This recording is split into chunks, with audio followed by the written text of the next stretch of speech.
नमः संस्कृताय। प्रिय छात्रों, मैं अपने चैनल संस्कृत शो में आपका स्वागत करता हूं। सर्वप्रथम सभी देशवासियों को गणतंत्र दिवस की हार्दिक शुभकामनाएं। जैसा कि हम लोग आजकल अनुवाद बनाना सीख रहे हैं, हम दो पार्ट बना चुके हैं। उसमें वर्तमान काल जिसे लट लकार बोलते हैं और भविष्य काल जिसे लिट लकार बोलते हैं, इन दो के अनुवाद हम बना चुके हैं और उम्मीद करते हैं कि आपने उन लकारों को कंठस्थ कर लिया होगा, क्योंकि इन्हीं दो लकारों को याद करने से आपके अधिकतर रूप उसी प्रकार से चल जाएंगे। आज तीसरे लकार का नंबर है जिसे हम लोग लंग लकार बोलते हैं, जो भूतकाल का सूचक है। यहाँ पर हमने लिख रखा है लंग लकार भूतकाल। पठ धातु का देखिए, हम एक धातु इसलिए बता रहे हैं क्योंकि एक धातु को अगर आप याद कर लेते हैं पांचों लकारें, तो आपका कई लकारें उससे तैयार हो जाएंगी। सारी एक साथ नहीं याद करनी है, एक धातु को याद करके या समझ करके उसी पर अन्य धातुएं चला लेनी है। तो कैसे चलाना है हम रोज आपको सिखाते हैं कि अन्य धातुएं किस प्रकार से चलेंगी। आज पहले इसके अनुवाद सीख लेते हैं किस प्रकार से बनेंगे और फिर आगे की बात करते हैं। देखिए, इसका रूप जो है लंग लकार में या भूतकाल में अपठत। देखिए, हम यहाँ पर कर्ता नहीं लिख रहे हैं, ये नहीं लिख रहे हैं एक वचन द्विवचन बहुवचन, ये अंडरस्टूड है। पहली वीडियो में हमने समझा दिया था, आपको रोज समझ लेना है क्योंकि यहाँ पर थोड़ा जगह का अभाव रहता है। तो एक वचन द्विवचन बहुवचन, और ये प्रथम पुरुष मध्यम पुरुष और उत्तम पुरुष, इतना आपको ध्यान रखना है। तो इसके रूप इस प्रकार से चलते हैं अपठत अपठताम अपठन अपठा अपठतम अपठत अपठम अपठाव अपठान। देखिए, यहाँ पर लकारों का विशेष रूप ध्यान रखना। हलंत हटने से, मात्र हलंत लगने से और हलंत हटने से कितना फर्क पड़ता है आप यहाँ पर देख लीजिए। यहाँ पर अपठत लिखा है, यहाँ पर भी अपठत ही लिखा है, लेकिन अगर यहाँ के अपठत को लेंगे इसका अर्थ हो जाएगा वह पढ़ता है, लेकिन अगर यहाँ के अपठत को लेंगे तो इसका अर्थ हो जाएगा तुम सब पढ़ते हो। इतना फर्क हो जाएगा।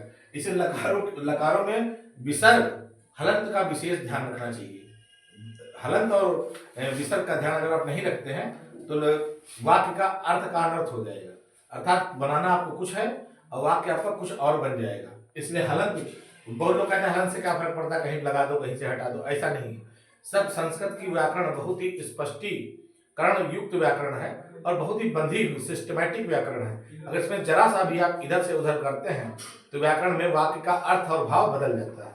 इसलिए आपको लकार एज इट इज जैसी उसमें लिखी है वैसे ही, जैसी उसमें लिखी है वैसे ही आपको याद करनी है। फिर उसी आधार पर अन्य जो धातुएं हैं उनको आपको याद कर लेना है, लेकिन उसी क्रम में जिस क्रम में लिखी हुई है को हमने आपसे रोज बताते हैं कि रोज कुछ लकारों के नियम है। उसमें से 10 आपकी लकारें जो हैं 10 प्रकार की हैं और उनमें अलग अलग प्रकार हैं आपको।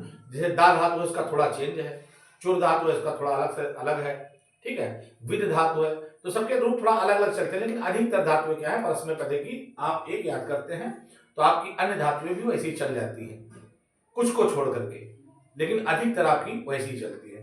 तो जैसे रूप है अपठत अपठताम अपठन अपठा अपठतम अपठत अपठम अपठाव अपठान। तो देखिए, यहाँ पर आप समझ लीजिए, वह पढ़ता है, वे दोनों पढ़ते हैं, वे सब पढ़ते हैं। अब इसमें कहीं वह वे तो लिखा है नहीं, लेकिन हमने बताया नहीं संस्कृत की व्याकरण सिस्टमैटिक बनी हुई। अगर खाली अपठत लिखा है तो आप इसका मतलब होता है वह पढ़ता है। अगर खाली खाली अपठत लिखा है और अपठताम लिखा है, खाली लिखा है, तब भी इसका अर्थ होगा वे दोनों पढ़ते हैं। और अपठन लिखा, सॉरी है नहीं, क्योंकि पास्ट है, तो उसने पढ़ा तो सा अपठन, वे दोनों ने, उन दोनों ने पढ़ा तो अपठताम, और उन्होंने पढ़ा तो ते अपठन। ये पास्ट की है, इसलिए जो कि आप पास्ट की परिभाषा आपको पता होनी चाहिए कि जिस काल के वाक्यों के अंत में आ ई ए या ई ए इत्यादि ता था ती थे इत्यादि शब्द आते हैं तो उनमें पास्ट होता है। जो कार्य हो चुका है, गुजर चुका है, उसे पास्ट का सूचक मानते हैं।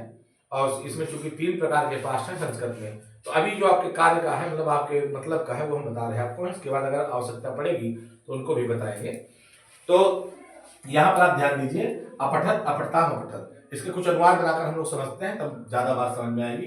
देखिए, लिखा हुआ है उसने पाठ पढ़ा, उसने पाठ पढ़ा, उसने पाठ पढ़ा। तो देखिए अब हम यहाँ पर ये तो लिख नहीं सकते कि वह पाठ पढ़ा, तो थोड़ा ऑड लगेगा, सुनने में अजीब लगेगा, कहने में भी अजीब लगेगा, वह पाठ पढ़ा। जबकि हिंदी में भी इस प्रकार से बोलते हैं, वह पाठ पढ़ा नहीं बोलते हैं, हिंदी में भी बोलते हैं उसने पाठ पढ़ा। तो यहाँ पर उसने लिख दिया, तो उसने का अर्थ यहाँ पर सहा ही है, सहा ही है, यहाँ पर और कुछ तम नहीं हो जाएगा, सहा है। तो क्या करेंगे, शाह सह पाठ की पाठम, जिसको पढ़ा जाता है, पाठ को पढ़ा जाएगा, तो सा पाठम। अब देखिए यहां पढ़ा, तो अब यही है, सा की लाइन कौन सी, ये वाली है, तो सा एक वचन है, तो यहां पर अपठक लगा लेंगे, सा पाठम अपठक, ठीक। और यही पर अगर हो उन्होंने पाठ पढ़ा या उन्होंने बहुवचन अगर है तो क्या हो जाएगा, उन्होंने पाठ पढ़ा। तो चूंकि देखिए उन्होंने बहुवचन हो गया यहाँ पर, तो उन्होंने किस अंदर क्या है, ते, एक कर्ता जरूर आप याद कर लीजिए, बिना कर्ता याद किए आपका जो है बात नहीं बननी है। तो उन्होंने पाठ पढ़ा। अब देखिए उन्होंने का हमको क्या करेंगे, ते लिखेंगे, उन्होंने के लिए क्या होगा, संस्कृत में ते ही होगा, तो ते और पाठ की पाठम, ते पाठम। अब ये देखिए अपठन है, उन्होंने पाठ पढ़ा, तो ते पाठम पाठम अपठन, पढ़ा मतलब अपठन। सेम प्रोसीजर वही है, जो एक में नियम लगता है वही सब में लगता है, जैसा कर्ता वैसी क्रिया। अगर कर्ता एक वचन का है तो क्रिया भी एक वचन की होगी, अगर कर्ता द्विवचन का है तो क्रिया भी द्विवचन की होगी, अगर कर्ता बहुवचन का है तो क्रिया बहुवचन की होगी। इसी प्रकार से अगर कर्ता प्रथम पुरुष का है तो कर्ता प्रथम, क्रिया प्रथम पुरुष की है, अगर मध्यम पुरुष का है तो मध्यम पुरुष की लगेगी क्रिया, और उत्तम पुरुष का है तो उत्तम पुरुष की क्रिया लगेगी। अब देखिए एक हम मध्यम पुरुष का देख लेते हैं। तुमने पाठ पढ़ा, तुमने पाठ पढ़ा। अब तुमने की संस्कृत, तुमने यहां ने लग गया, लेकिन यहां पर तुमने की त्वम ही होगी, त्वम पाठम। अब यहां पर देख पढ़ा, यहां पर अपठा है, तुम वाली लाइन तो ये है, तो क्या हो जाएगा, त्वम पाठम अपठा, त्वम पाठम अपठा, ठीक है। इस प्रकार से अभी हम और उदाहरण देखेंगे, ठीक है। इनको यहां पर और उदाहरण देख लेते हैं। अब से मान लीजिए क्रिया मध्यम पुरुष के बहुवचन की है, जैसे तुम सबने ने पाठ पढ़ा, तुम सबने पाठ पढ़ा। तो तुम सब की संख्या क्या होती है, तुम लोगों ने या तुम सबने, तो इसका मतलब हो जाएगा तुम युवाम, यूयम, यूयम बहुवचन है तो यूयम हो गया, यूयम पाठम। अब क्या हो जाएगी, अपठा अपठताम, और बहुवचन है तो अपठक, अपठक, यूयम पाठम अपठक, ठीक। इसी प्रकार से अब हम उत्तम पुरुष की क्रिया देख लें, जैसे मैंने पाठ पढ़ा, मैंने पाठ पढ़ा, तो मैंने पाठ पढ़ा, तो यहां पर क्या करें, मैंने की संस्कृत भी होगी क्या, आई, आई इंग्लिश में होता है, संस्कृत में क्या हो जाएगा, अहम, अहम पाठम अपठम, अपठम, आम अपठम पाठम अपठम, ठीक है। इस प्रकार से अन्य क्रियाएं भी चलेंगी, जैसे हमने पाठ पढ़ा तो वयम पाठम अपठाम, तुम दोनों ने पाठ पढ़ा तो क्या हो जाएगा, तुम युवाम, युवाम होगा ना, युवाम पाठम अपठतम, और तुम सबने पाठ पढ़ा तो यूयम पाठम अपठक। इस प्रकार से हम सभी कर्ता और क्रिया के अनुसार वाक्यों को बना लेते हैं। अब मान लीजिए पाठ की जगह यहाँ पर कुछ और हो, जैसे उसने संस्कृत पढ़ी या उसने अनुवाद पढ़ा, उसने व्याकरण पढ़ी, तो सेम ही बनेगा, खाली जो जिसको पढ़ा है वो कर्म हो जाएगा, उसे द्वितीय एक वचन में लिख देंगे। जैसे मैंने संस्कृत पढ़ा, मैंने संस्कृत पढ़ी, तो अहम संस्कृतम अपठम, पुस्तक की जगह संस्कृतम हो जाएगा, पुस्तक की जगह पर आपके लिए उपन्यासम, पुस्तक की जगह ग्रंथम, पुस्तक की जगह रामायणम, कुछ भी लगा दीजिए, वाक्य वैसे ही बनेगा। सिर्फ आपको कर्ता और क्रिया का ध्यान रखना है, जिस वचन और जिस पुरुष का कर्ता होगा उसी पुरुष और उसी वचन की क्रिया लगेगी, इस बात का विशेष ध्यान रखें। देखिए आप कुछ अब आपने नया रूप देखा होगा तो लग रहा होगा कि ये रूप जो है नया आ गया, अब इसको कैसे याद करें। देखिए इसको आपको तो याद ही करना है, एक रूप तो आपको याद करना पड़ेगा, फिर उसके अनुसार अन्य रूप चल जाते हैं। जैसे यहाँ पर देख लीजिए, अपठत, अपठताम, अपठन, अपठा, अपठतम, अपठत, अपठम, अपठाव, अपठा। ये आपको एक याद करना है। एक रूप जब आप याद कर लेते हैं तो इसके आधार पर देखिए, हमने कुछ यहाँ वैसे हैं तो बहुत से रूप, लेकिन कुछ हमने 4-5 रूप लिख रखे हैं। अब इसमें देखिए, लिख धातु है, लिख माने लिखना, रूप कैसे चलेंगे? अलिखत, जैसे अपठत है तो हो जाएगा अलिखत, अलिखताम, अलिखन, अलिखा, अलिखतम, अलिखत, अलिखम, अलिखाव, अलिखाम। कितना आसान है, एक आप याद कर लीजिए, आपके सारे रूप ऐसे चल जाएंगे। चल है, चल धातु है, चल है, चल के रूप कैसे चलाएंगे? अचलत, अचलताम, अचलन, अचलह, अचलतम, अचलत, अचलम, अचलाव, अचलाम।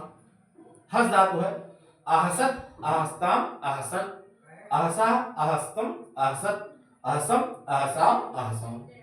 फिर गम है, अगच्छत, गम माने जाना, सबको पता है, लिख माने लिखना, चल माने चलना, हंस माने हंसना, गम माने जाना, पा माने पीना। क्या हो जाएगा?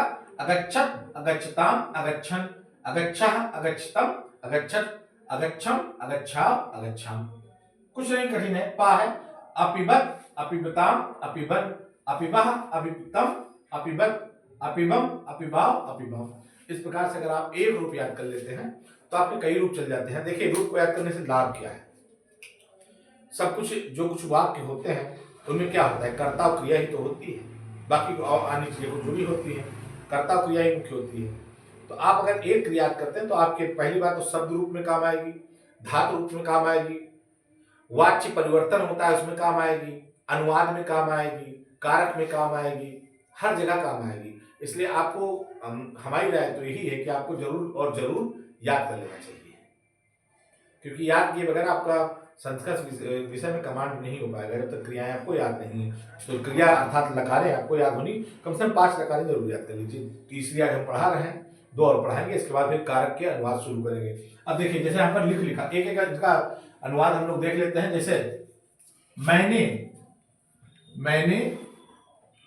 पत्र लिखा, मैंने पत्र लिखा, तो मैंने की संस्कृत होती है अहम, अहम कर लिए। मैंने की संस्कृत अहम होती है, अहम लिख लिए। और पत्र की पत्रम, तो अहम पत्रम।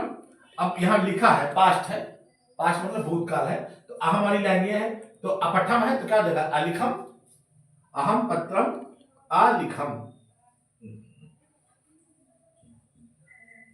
अहम पत्रम अलिखम। उसने या उसने लिखिए, वह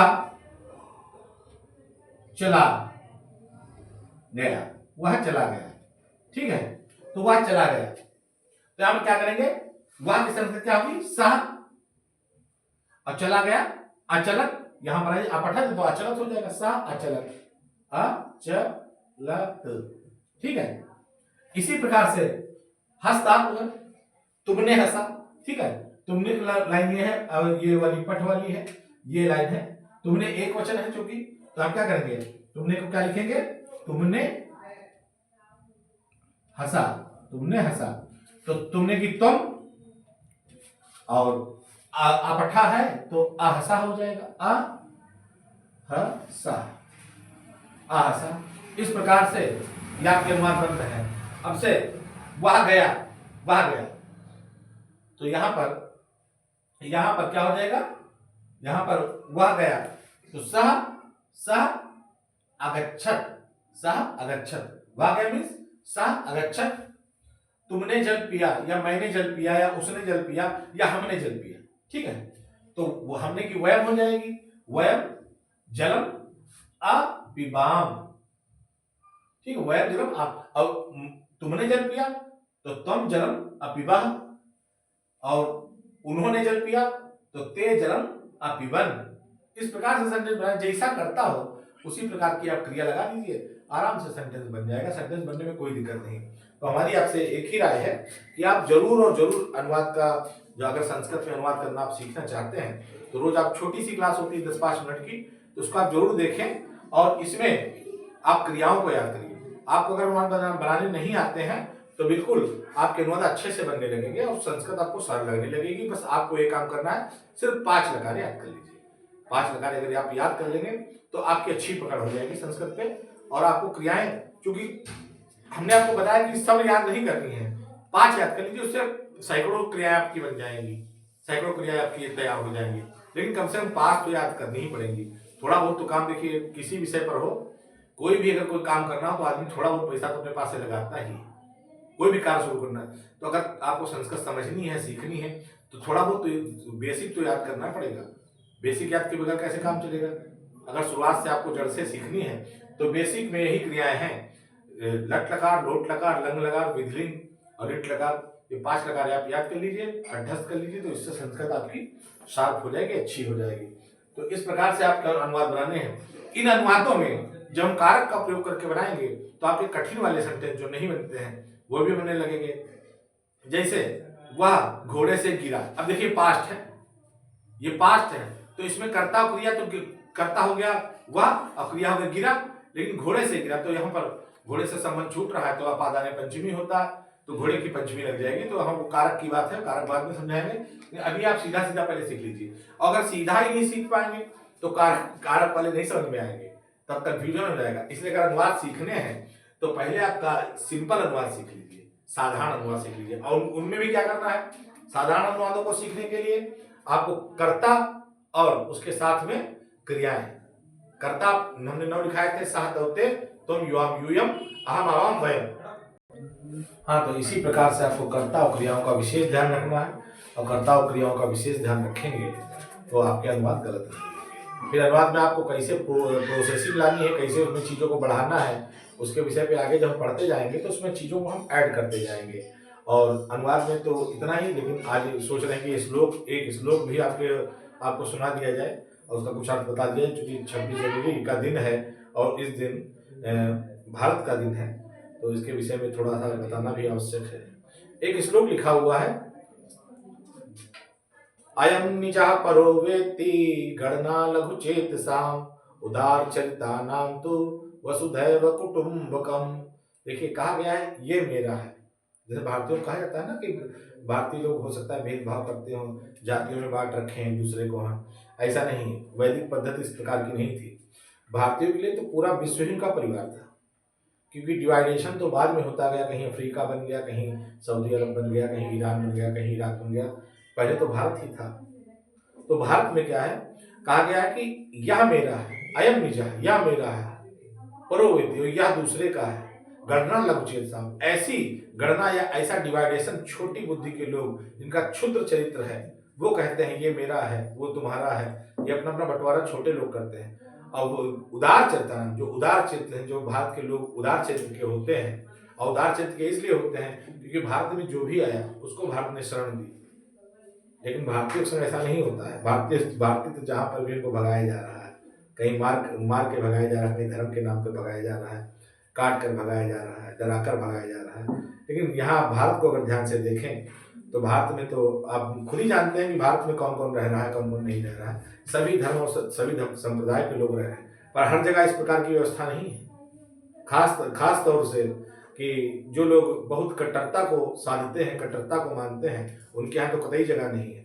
तो उदार चरिता नाम, जो लोग उदार चरित्र के होते हैं उनके लिए तो पूरा विश्व इनका घर है। आप तभी तक अपने आप को संकीर्ण मानते हैं जब तक आप ये सोचते हैं कि ये मेरा है, वो तुम्हारा है। लेकिन अगर पूरे विश्व को आप अपना मान ले, पूरे विश्व को अपना घर मान ले, तो आपके लिए कोई भी पराया नहीं रह जाएगा, सभी आपके अपने हो जाएंगे।